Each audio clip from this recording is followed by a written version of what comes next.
As we move into section 2 of chapter 1, we're going to actually kind of nail down a few more things. One of those things, we're going to take the concept of line segments and go a little bit further with them. There are a couple different things in geometry that we use. We use definitions. Like in section 1, we learned the definition of lines, points, rays, planes, line segments. Those were definitions. We also use something called a postulate. And a postulate is something that somebody has discovered a long time ago. They've proven it true so many times that people just started taking it for granted. We also are going to use something called a theorem. And a theorem is the exact same thing. It is something that has been proven true so many times that we just take it for granted. And you might say, well, why don't we just call them both the same thing? Because we're math people and we like to do things difficult, to be honest. We like to make things harder than what they need to be. But be that as it may, one of the things that we're going to talk about is the Ruler Postulate. And you might say, well, what do you mean the Ruler Postulate? Well, if we look at this ruler here, most of you can say, well, I know how to count up. This is 0, this is 1, this is 2, 3, etc. And then we could measure different things like millimeters and centimeters or inches. And yeah, that's basically what it is. The only problem is, when you're dealing with different types of numbers like negatives and positives, it's not always that easy. Last section we discussed how a point represents a position in space. To give the point an exact position, we give it a coordinate, and we talked about that, how it's really just a point until we give it a coordinate, and then it has an exact position. Notice the number line above. Each number represents a point on the line. -4, -3, -2, -1, 0, 1, 2, 3, 4. The number represents the point's position on the line. -4 has got an exact position. It is 4 units left of 0. 4 has an exact position. It is 4 units right of 0. Sometimes we need to know how far 2 points are apart. If we have the ruler, we can just count. That's pretty simple. But we can also use a formula. Now, I can grab this ruler and we can set it up and say, oh, it looks like A is 6.5 centimeters, or we could say that A is 2.5 inches from B. But another thing we could do is say that the absolute value of A minus B gives us line segment AB. I can take A's position. If A is, let's say, x1, and B is, let's say, x2, because that's how they appear, first, second, left to right. I can say, excuse me, I can say that x2, which is B, minus x1, which is A. Now I can just replace those. x2 is at 4, minus x1, which is -3. And again, we're taking the absolute value. Now in algebra, you learned the absolute value means the distance a number is from 0. A distance can't be negative, so the absolute value means always positive. We can also say that 4 minus a -3 is the same as 4 plus 3. The absolute value of 7, which is just 7. So AB is 7 units apart. If I count 1, 2, 3, 4, 5, 6, 7. Bingo. 7 units. Now, I don't know what my units are. Maybe they're millimeters, centimeters, inches, whatever. But I know that the distance of AB on my number line is 7. And I used this formula, -3 minus 4. I could have also used 4, or I actually used 4 minus a -3. I could have also said -3 minus 4.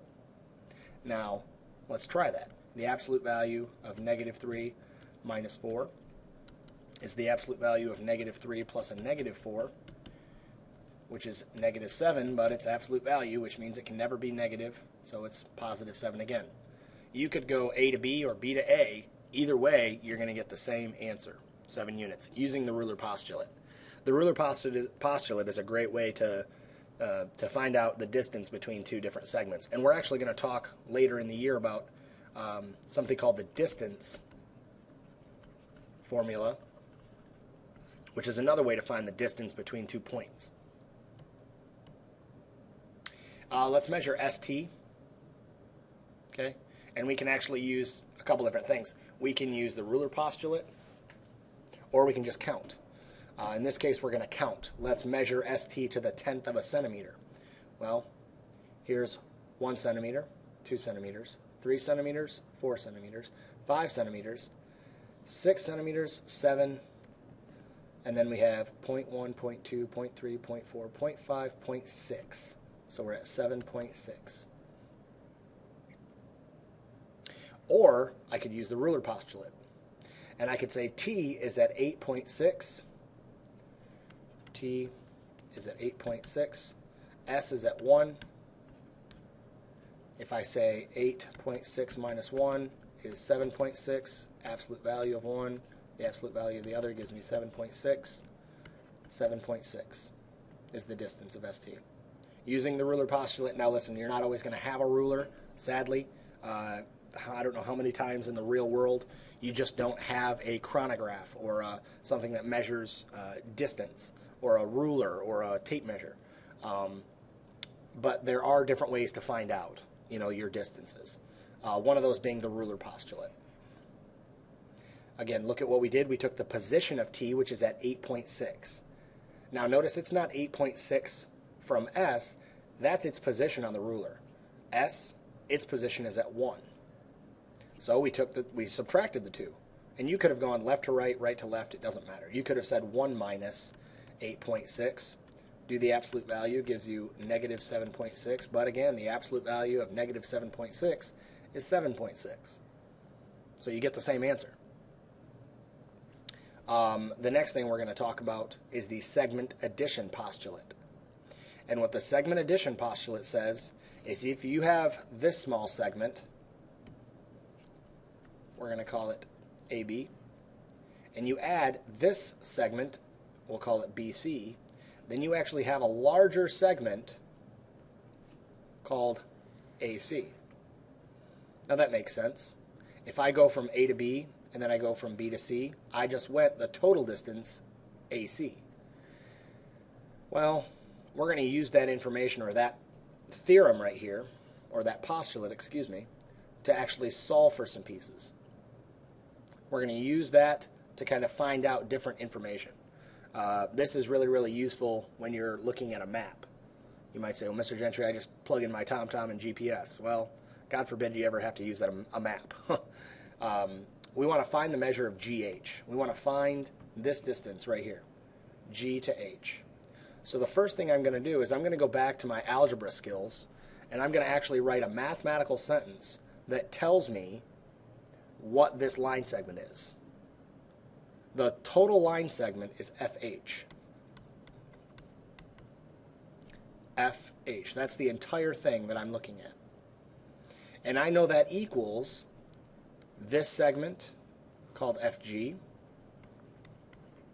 plus this segment called GH. Now all I did there was write a sentence, or a mathematical sentence, or an equation using the different parts of these line segments. Line segment FG plus line segment GH equals line segment FH. Just like up here, AB plus BC equals AC, I have FG plus GH equals FH. Now I'm going to replace it with the information I have.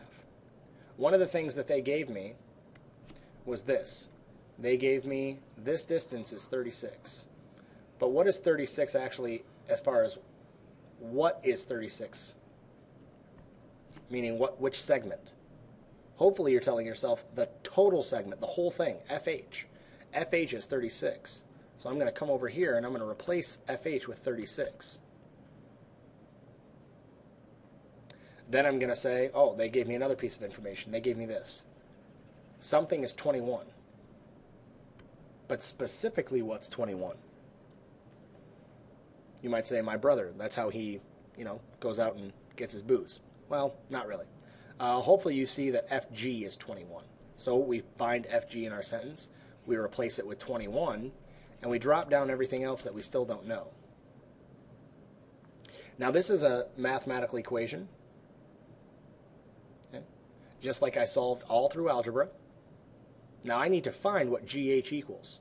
Right now, I know that GH plus 21 equals 36. I don't care what GH plus 21 equals. I want to know what just GH equals.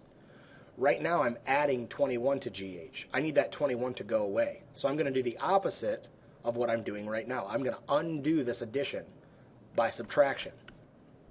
You might say, well, why subtraction? Because addition and subtraction are opposite operations. They're inverse operations. If addition is occurring, I use subtraction to undo it. Meaning, if I have 21 and I subtract 21, now the only thing I have left is GH. I can drop it down, and then I simplify on this side. 36 minus 21 is 15. Using the segment addition postulate, I just found out that this segment over here is 15. You might say, well, Mr. Jensch, you already knew that. Really? Did you read my mind or something? More than likely, you used subtraction in your own head. You said 36 minus 21 is 15.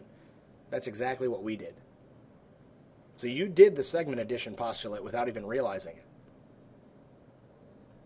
it. The easiest way is probably to do this step first, to write out the sentence and say this piece plus this piece equals this whole, and then you can actually just input your information. Any questions?